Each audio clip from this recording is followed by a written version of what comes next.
I think that the roots, as we explore even where they came from in Scotland and then coming to where they did in Owen Sound and Manitoulin, there's a lot in connection with that, not only because there were other settlers from Scotland here and a lot of place names that if you look at them are all Scottish names, but it's very similar to the lowlands of Scotland.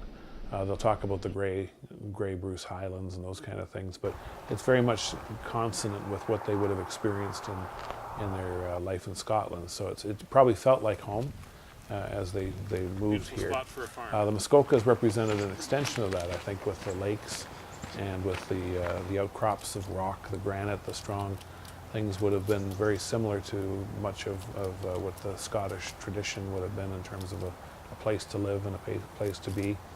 But the Muskokas did have their enchantment of the number of the family members.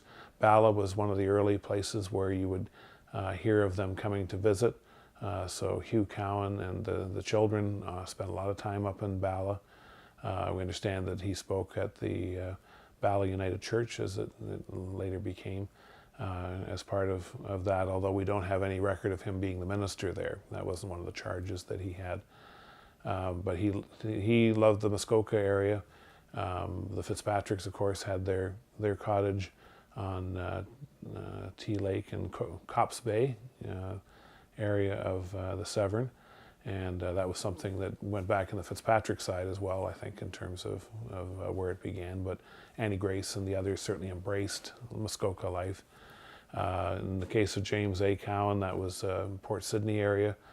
He used to bring the family up there, including Granny Cowan, to Port Sydney back in the 40s, and liked it enough that he ended up buying the property from the place where they rented. So the Jacksons were the family where they had rented the property on Mary Lake, and it ended up being the place that they bought further down the lake, again in the 50s, and building the cottage as part of that. But all these places were much more rugged than they are now. They were places that were hard to get to. The roads were challenging.